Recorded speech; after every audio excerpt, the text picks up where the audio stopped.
Good morning, everyone. My name is Neisess, and I'm the president of the Clark County Education Association.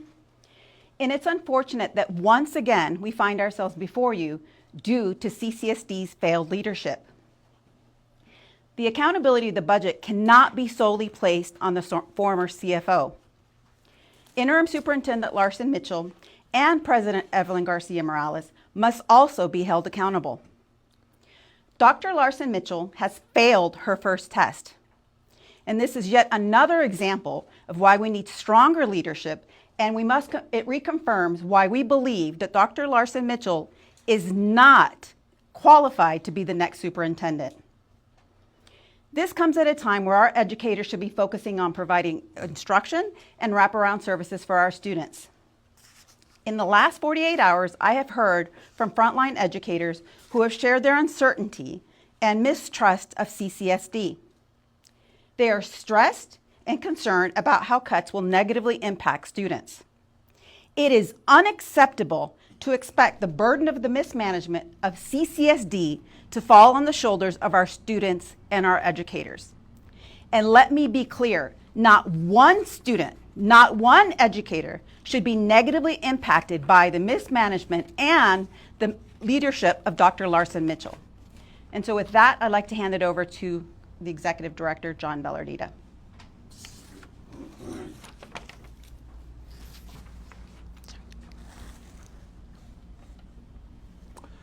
Thank you for everyone who has come today. But first I want to start by thanking all the whistleblowers that are in the schools. If it had not been for principals and educators that flagged a significant problem around a budget and the diligent work on the members of the press, this is another incident that may have been swept under the rug. So I want to start by saying kudos to the whistleblowers that are on the front line. This morning I had a conversation with Governor Lombardo about what's going on in the school district, and I'll share with you the outcome of that conversation in a minute, but I want to set the context for this. On September 16th, we started to hear reports from the schools that people were saying that we had a deficit in a number of these schools, and that might result in a reduction of staff or larger class sizes. And this was coming from principals as well as our educators. On September 17th, I sent an email, and you all should have been given a copy of it, that I sent to the CFO, Jason Gowdy, asking for an explanation of what was going on.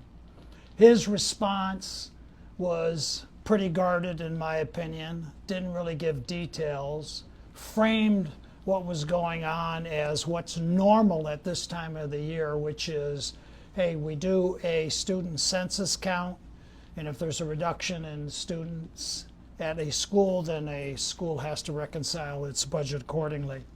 Apparently the problem was greater than that. From that point forward, I received nothing but radio silence from the CFO as well as the school district. 2 days ago, I heard from the superintendent of public instruction, Joan Ebert, inquiring as to what was going on. How could there be a discussion of deficits when the school district received significant amounts of money? And we had an explanation, or I provided an explanation as much as we understood it at that time.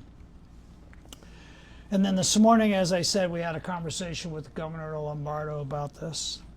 So what is the problem that we have, right? The district issued a statement, I believe, yesterday that essentially said that the CFO has been relieved of their duty. And that would leave some to believe that it was just an error on the part of one individual. And we don't accept that. We feel that there's a systematic problem of incompetence and mismanagement that's going on in CCSD, and that the release of the CFO is essentially a political scapegoat for the Brenda Larson Mitchell administration. And I'll explain that in a minute. But what we're seeing also is a systematic program of cover-up on the part of the CCSD. And this isn't the first time this has happened. In fact, their communications department should be renamed as the cover-up department. And you, as members of the press, have reported a number of these examples, whether it was their radio silence on the Durango incident or their radio silence on the junkets, the hiring junkets that took place last summer in Hawaii and Miami Beach, whether it was the concerted effort to address the vacancy that Trustee Williams had, and after persistent inquiries by the community and the press, and then a filing of a complaint with the district attorney, came to light that in fact she wasn't vacant. What we have had is a systematic approach to any inquiry about what's going on at CCSD as a cover-up. People don't talk about it. And this is the latest example. And the reason why there's sunshine on this incident is, again, I'll go back to the whistleblowers that brought attention to this and the fact that the press picked this up. So what kind of problem do we have here in relation to this? And why do we think this is not just the fault of one single individual, the CFO, but it's a result also of the failed leadership of the current administration? So I just want to educate you to the process of how the money gets developed and how budgets are approved in Clark County School District.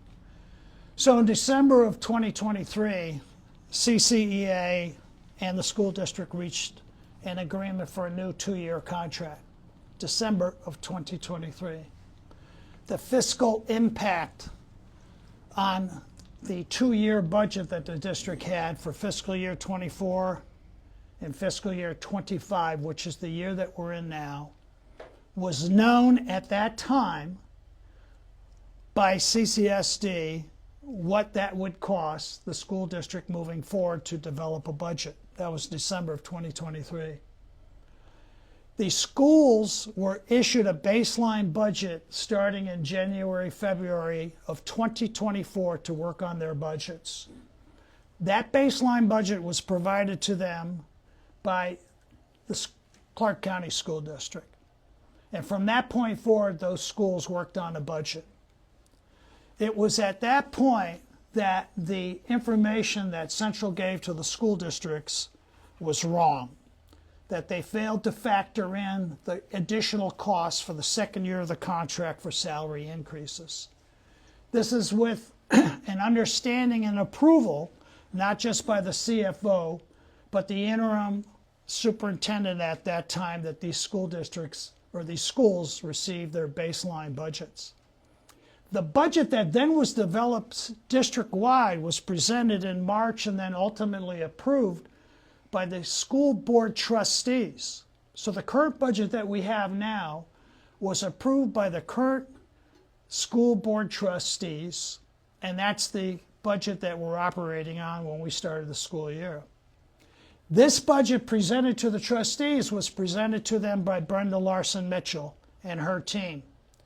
So the budget that was faulty because of negligence of gross proportions that started at the beginning of the calendar year, that schools built budgets around, that ultimately the school board trustees adopted for the budget for the entire district, was under the leadership of Brenda Larson Mitchell.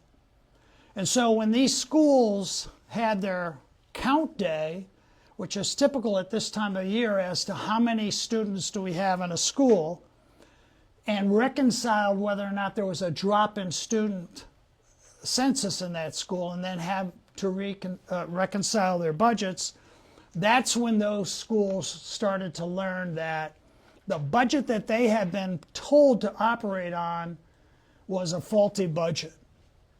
And if you can read the communication between myself and Jason Gowdy, not once in that communication does he own up to the fact that he failed to build into that budget, with Larson Mitchell's approval, failed to build into that budget the 8% or more additional costs for fiscal year 25 that these schools had to operate on.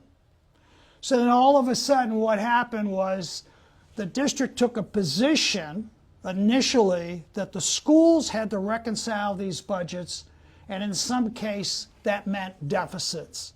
And what does a deficit mean at a school site? It means less staff potentially, larger class sizes, less programs, after school, etc. And so had this not come to light, what we then would have seen is the district's effort to cover up this problem by having schools at their site try to make ends meet with the reduced budgets. Now, we don't know to this day the extent of this problem, but we have heard from several schools where it is not inconsequential, the amount of the deficit. In fact, there isn't an example that we have heard up to this point where it doesn't mean a reduction in staff and possibly larger classes. The irony of this is the school district started the school year with at least 1,000 vacancies, even after hiring a number. So on the one hand, we have these vacancies that we haven't filled, and on the other hand, they're being told, these schools, to reconcile your budgets if there's a deficit, and if it means reducing staff, do that. This is absolutely not just ludicrous, but incompetence to the highest level. How can the community have any confidence in this school district after the significant amount of money that the legislature and the governor provided, when now we're being told at the school site level that we have less money than what we started? I want to spend a moment and share with you what our position has been consistently with this, with the superintendent of public instruction as well as the governor. The burden of this error should not be placed at the school site.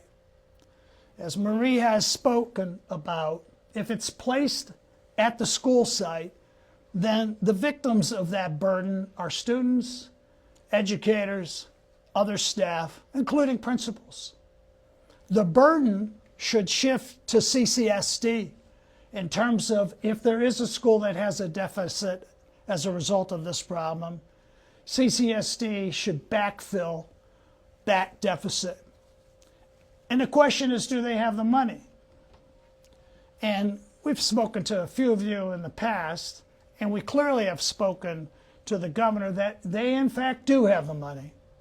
They have at least 3 key sources of money that can be drawn from. They have $258 million in carryover dollars. They have $159 million available from the ending fund balance, of which half of that could be used by their own policy. That's another $80 million. And then if there is 1,000 vacancies that the district still hasn't filled, they have budgeted for those vacancies.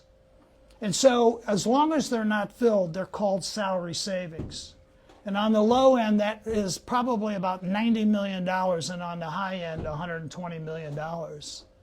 And so what I've outlined is close to $500 million is available.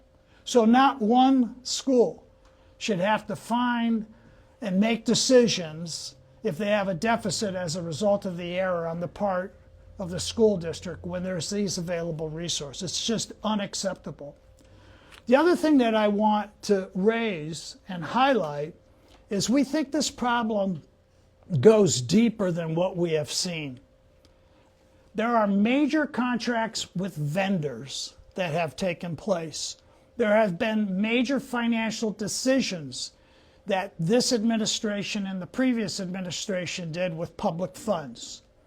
And our conversations with the governor in particular have been, we need oversight. We need intervention. We need an investigation as to how deep does this problem go where there's been mismanagement of public funds, funds that should go to the classroom for the student, the frontline educators, and all other staff that try to provide an education to these kids. So that brings me to our conversation and what our ask of Governor Lombardo is. We're asking for an immediate intervention where there's an investigation of this matter. We have no trust or confidence that anybody in the school district can carry out an investigation to get down to not only the bottom of this, but to review significant decisions around money that's been made. We also believe that the president of the school board, Garcia Morales, should be held accountable as the president as to how something like this has happened. Her track record of accountability and transparency has been suspect. We've criticized her publicly on how she shielded, we will use that word, insight into whether or not the former trustee of District B, Katie Williams, had legal residence to maintain her trusteeship. And so we believe that the second thing that should happen is an accountability of the role of Brenda Larson Mitchell. We think it goes without saying that Garcia Morales also should be investigated in terms of her role. We also believe that not one school, not any student, no front-line educators should pay the price of this error. We also believe that in regards to the superintendent search, we have the following to say. We think we're in a very political environment right now. And what do I mean by that? We're looking for a superintendent for this school district. There's been a number of applications that have been put in for it. One application that clearly wants it is the current interim superintendent. In fact, back in February, there was an effort on the part of Garcia Morales and Brooks to not only give Superintendent Jar at the time a $500,000 payout, but usher in the permanent placement of Superintendent Brenda Larson Mitchell. So Brenda Larson Mitchell has applied for this job on a permanent basis, and then this problem breaks, a problem of gross proportions. So getting rid of Jason Gowdy as the CFO, we believe he's the fall guy to take any kind of effort to find out what her role is. And so for that reason alone, we think that she should withdraw her consideration to be a permanent superintendent, her candidacy for that. And then finally, what we would like to share with you and the public is every parent that's out there that has students in these schools should be asking, how did this happen? This is not the fault of the governor and the legislature, where they made significant investments in education. This is not the fault of any principal at each school that's trying to make do with their budget and make sure that they have the right staff. This is not the fault of any frontline educator that's trying to teach every kid that's in front of them. And we encourage every parent to contact not just their trustees, but to make very loud and clear their concern over the situation. And with that, we can now take some questions. Do you think that with the discussion of these budget issues that the legislature could consider not giving another round of historic funding to our schools? Is that a concern of yours after everything that's happened this last few weeks, last few months? Absolutely. I mean, our experience is twofold.